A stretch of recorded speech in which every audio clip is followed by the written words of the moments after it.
Hello, welcome to your numerology for February. Oh my gosh, are you ready for this?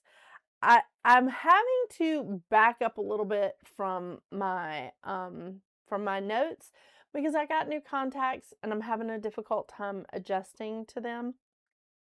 Yeah. So if you see me squinting or making faces or just trying to see in general, there's a lot going on right now. Okay, let's get into February. Let me tell you, it feels like there's a lot going on this February, but there's not a lot going on. Let me go through the astrology and I think you'll understand. So we kick off the month just jumping into the deep end with both feet. Full moon in Leo that hits its peak at 5:09 p.m. on February 1st. Yeah. Then on the 2nd, we have Groundhog Day. I know, just say hello to Punxsutawney Phil. I always say the name wrong. It's fun. On the 3rd, we have Uranus going direct in Taurus. Now, this is really great because for a very short period of time, very short, we are going to have all planets direct. It's kind of neat. Kind of nice. Yeah. On the 5th, we have Mercury square Uranus. On the 6th, we have Mercury moving into Pisces, and Mercury does not like being in Pisces. It's not the happiest place on earth for Mercury. This is definitely an unhappy position for it because it is opposing Virgo, which it rules Virgo and Gemini, but it does not like being in Pisces. No. And it's unfortunate because, spoiler alert, Mercury goes retrograde this month in Pisces. On the 8th, we have Venus square Uranus. I know, the tail end of Venus in Aquarius. Because on the 10th, Venus moves into Pisces. My cats are fighting behind me, so we're just going to ignore that. On the 13th, we have Saturn moving into Aries, and I have more on that later and in a later video.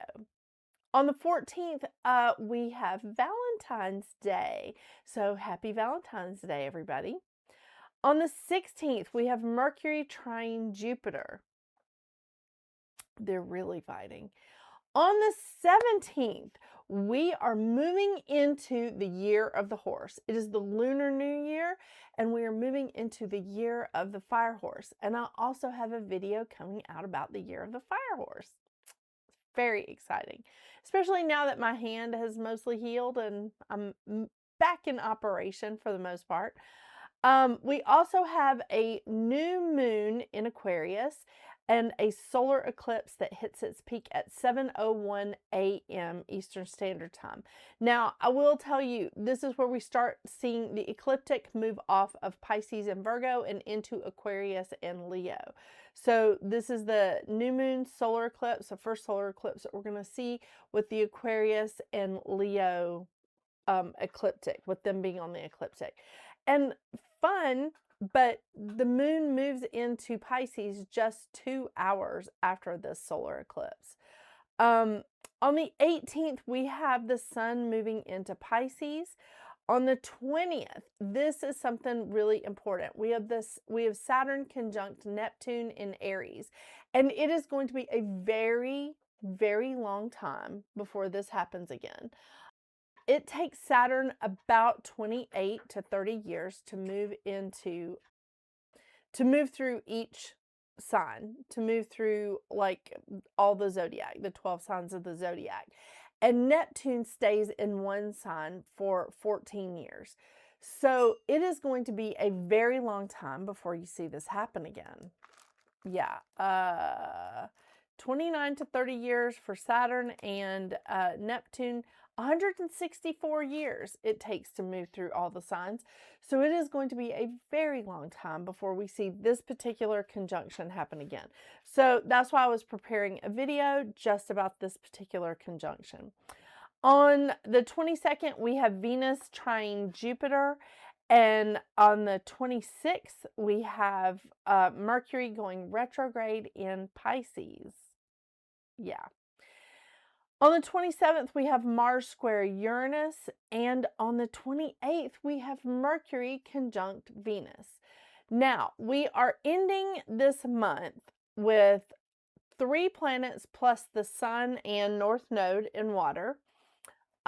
We have 2 planets in air, 2 planets in fire, 1 planet in Earth plus South Node. So we've got Saturn and Neptune in Aries. We have Uranus and Taurus, Jupiter in Cancer. Virgo is still treating us with South Node. Yeah, it's been a little difficult for some of us Virgos. Okay, Aquarius has Pluto and Mars, and Pisces is where the party's at because we have North Node, Sun, Mercury, which is retrograde, and Venus. So it's a very interesting month. A lot of stuff like going on, and you wouldn't like when I was doing the astrology, I was like, it doesn't seem like there's a lot because sometimes I'll have like 2 pages of astrology and I don't even have a full page of astrology this time. But I was like, but there's a lot going on. Solar eclipse, lunar new year, just all the planets are direct for a short period of time. Mercury's going retrograde. There's a lot going on. But really the biggest thing is that Saturn-Neptune conjunction in Aries. Again, we will go over that at a later time in a different video that is not centered around numerology. So, the cards that I'll be using today is, the usual suspects. Moonology by Yasmin Bolin and the Goddess Guidance Oracle deck. Then we have our crystal of the month. Now, our crystal of the month is so gorgeous. Can you see it? It's Larimar. And I do not have very many pieces of this. I had a few pieces of it last year, and quite frankly, it just got sold. And then when I went back to the Gem and Mineral show where I buy all my crystals, I just really couldn't find any great pieces. So this is so pretty. It's so pretty. And it's really great to keep beside your bed. At least for me, it is. But I do think that this is a great stone. It's not technically a crystal, but it's a great stone for this month. I always will put the links in the description box below where I got the information from about this crystal stone.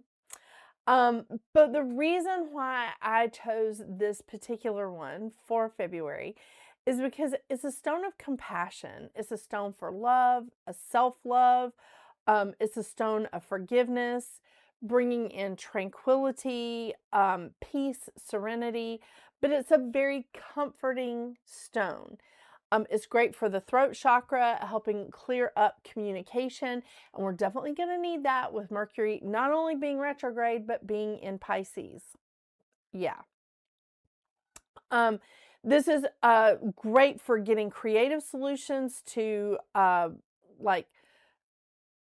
for positively dealing with problems or something that you're really struggling with. It's fantastic for helping balance your work and your personal life. And that is a struggle for a 1 year. That's one of the shadow sides of a 1 year. So I thought, you know what, let's just go ahead and bring this in early so that we can work with it all year if we so choose. And it's a symbol for the divine feminine. I think I talked about this the last time I picked this stone. For pregnant women and new mothers, and really a general stone for finding peace, balance, happiness with emotions. I think that this is so beautiful, but I really do think that this is a fantastic stone for this month when we have our planet of communication not only in a sign that it's not in its happiest place, but also going retrograde. We're in a 1 year. We do need to make sure that we're balancing our work and our personal lives. And I struggle with that all the time because as I work from home, I sometimes feel like I don't stop working. So what I've done this year is I've made sure I leave my work phone like away. I leave it at my desk and I go join my family in my house and I leave my work phone at my desk. I don't have it on me all the time. So that's been something that I have been working with. You know, let me know what you are, because it is challenging to do that in a 1 year, you know, having that work personal life balance. So, now, well, I think this is going to be a very interesting month. It's obviously very interesting to my cats because they are just doing some crazy stuff over here. I don't know if y'all can hear it, but they are just like super fun, super fun.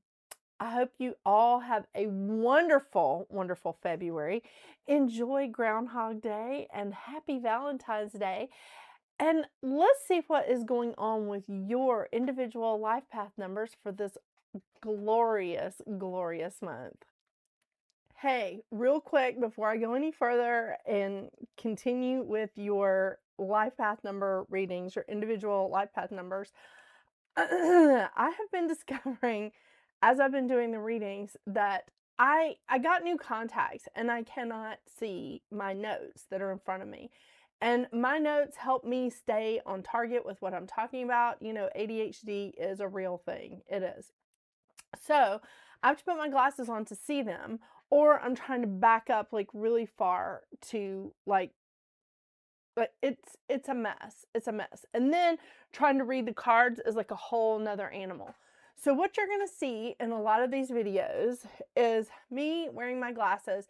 So you're going to see a lot of reflection. And I'm trying to keep it down as much as I can.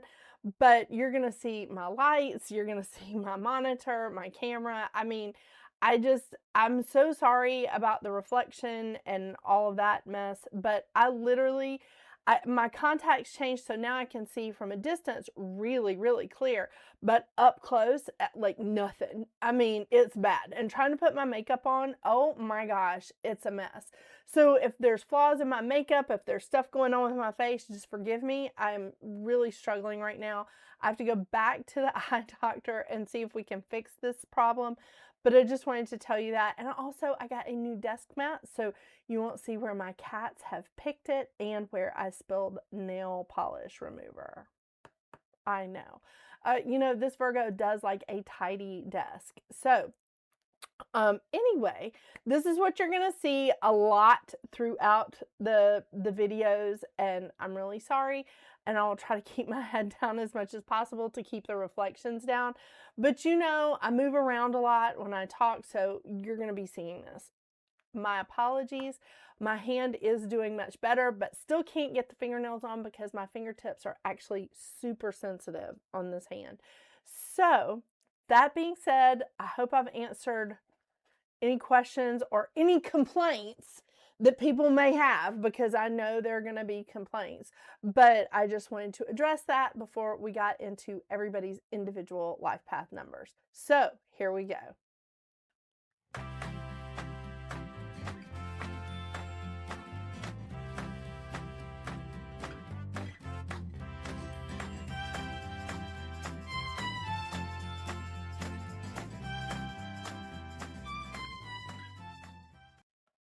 Life Path 44, Master Alchemist. This February for you is going to be an 11-2 month. So we're bringing in the Master Visionary of the 11 and the harmony, balance, love, vibration of the 2. I know. It's a lot. It's a lot. You can handle it. You, of all people, can handle this. I really do like this because let's just start with the 11, shall we?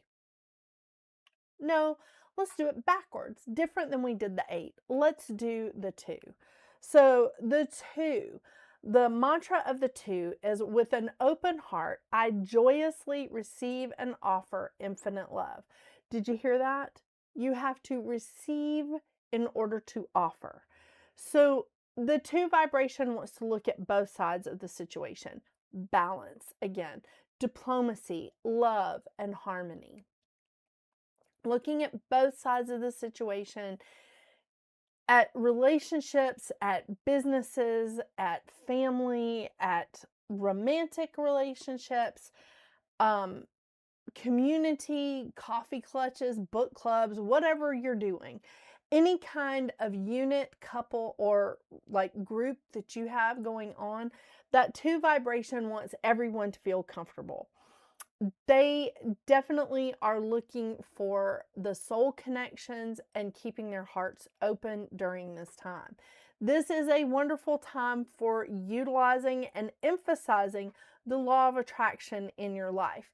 Now, I'm not saying that you shouldn't be using the law of attraction any other time or any other month. I'm saying in this month, it's like heightened.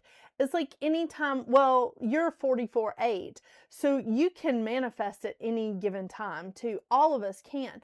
But when you're in a 4 month or when you're in an 8 month, a 44/8 month, that's an excellent time to like heighten. You feel that heightened sense of manifesting, of making, making something come into fruition. I absolutely love that. But in this time of an 11-2 energy, 11-2 vibration, you really can spend a lot of time emphasizing that law of attraction because it's a heightened sense here. So, um, with the lesson of the 2 is how do we cooperate, love, connect, and open our hearts without losing ourselves? And that is a huge component of the 2. The 2 is a vibration that it is time to learn how to maintain your individuality even when you're a part of a couple, a group, a unit, whatever. This is some of the shadow side of the 2 because the 2 has a tendency to sacrifice itself for the good of the group, the couple, the unit, whatever. It wants to avoid conflict. It wants to put other people above itself when it's in its shadow side. It's not a bad thing when you're a mother, a parent, a dad, a grandparent, whatever, to want to protect, like, small children and offspring. That's not the kind of sacrifice I'm talking about. I'm talking about setting yourself on fire to keep everybody else warm. It's not good. It's not good for, again, the whole group. And when we step into that and we start sacrificing ourselves for the good of the relationship, the group, the unit, whatever, we start getting into that martyrdom. We start getting into that victim mentality, and we start becoming indecisive and overly sensitive. It's not a good look. It really isn't. And hiding our feelings during this vibration, it's challenging. It is. So when we move over to the 11 vibration, which the 11 carries the foundation of the 2. So we're still in that same, same kitchen, different pot. So the mantra of the 11 is I am divine inspiration making a difference in the world today. And this is so right up your alley. Again, you're the master alchemist. You are. You are here to help mankind. You seek to help mankind during this lifetime. And the 11 is, again, the master visionary. Very intuitive, like full of inspiration, especially divine inspiration, which is consistent with the 1 year, which accepts divine inspiration as well. But the 11 energy is about illumination, enlightenment, wanting to help, again, people embrace others. This vibration wants to create a new way of communicating with others, which can be challenging when we are stepping into Mercury retrograde. Yeah, that's super fun. But the whole thing with the 11 is that it's a bridge between the conscious and the unconscious. So it is powerful creativity. It is converting dreams into reality.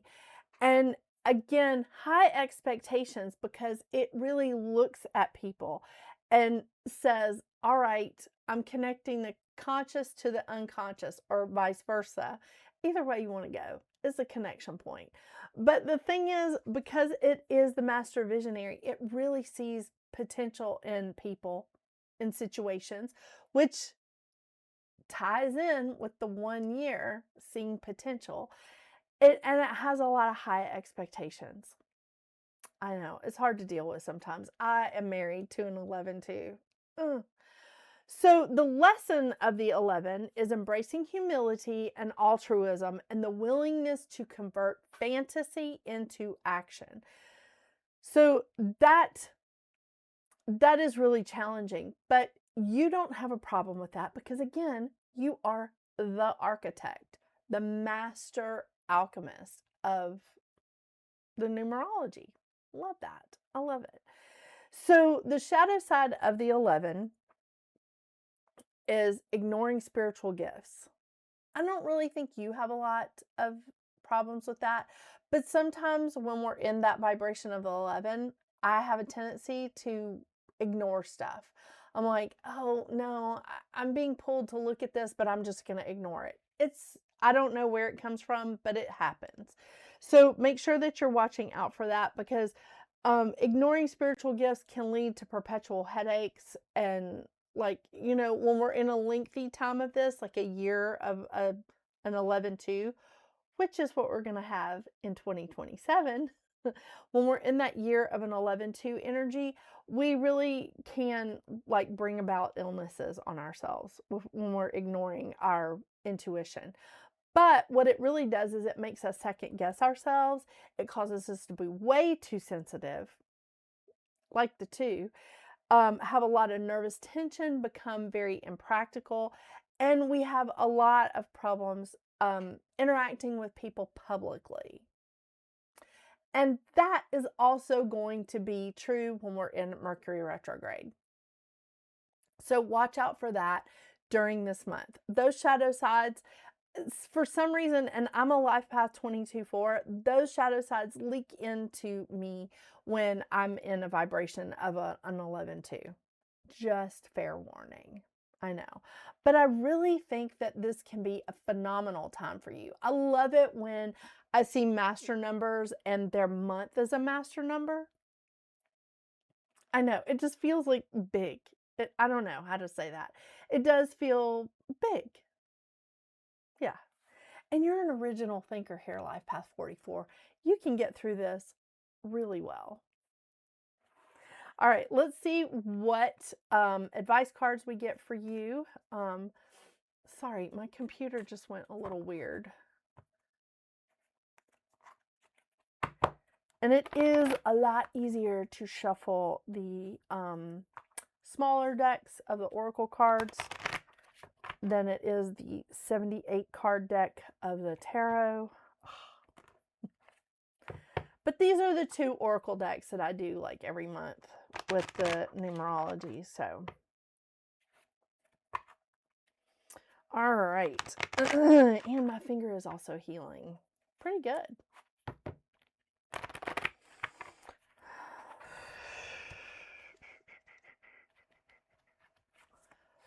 Ooh, Pele. Divine passion. Shut up. Be honest with yourself. What's your heart's true desire?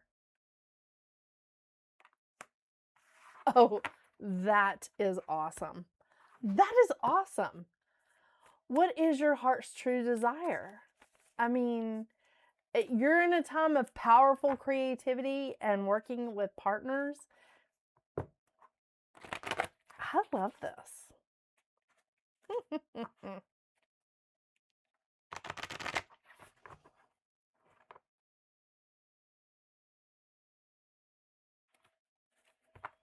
Pele is Hawaiian, I think. Well, I mean, there's a volcano in the background, so. And she is wearing a hula skirt. Okay. I should have known that.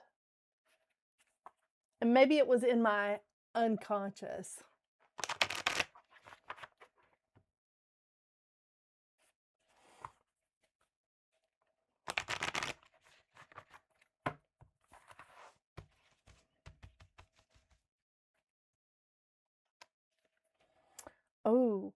this is awesome. Have faith in your dreams, waxing crescent moon. And I want to remind you again, the whole thing about the 11 is converting dreams into reality, making fantasy into action. Okay, let's see if I can find this. I feel like the waxing crescent is in the front part. Yes, it is. Oh my gosh, so great, so great. Okay, have faith in your dreams. Don't give up. The situation you're asking about is still taking shape. You're nowhere near the end of the story. Whatever is happening now is just a step along the way. As they say in the self-help classics, everything will be okay in the end. If it's not okay, it's not the end. I love that. However, the waxing crescent moon card, is a reminder that you must still keep working towards whatever it is that you want. If you can't take practical steps, spend time meditating on the question you're asking about and allow your higher self to download information to you about your best next step. Overall, this card suggests that there is every reason to be hopeful for a very positive outcome to the situation you're asking about. So keep the faith. I am focused on what I want. Divine passion and have faith in your dreams. I love this. Oh my gosh. Life Path 44. You are the master alchemist. This is awesome. I love it. I love it. I love it. I love it. And you're here to create powerful, life-altering achievements. So let's go out and create some. Thank you so much for joining me today, Life Path 44. I hope February is just fabulous for you. Don't forget to check in with me mid-month for your mid-month numerology reading. And until we see each other again, get out there and make your magic. Bye.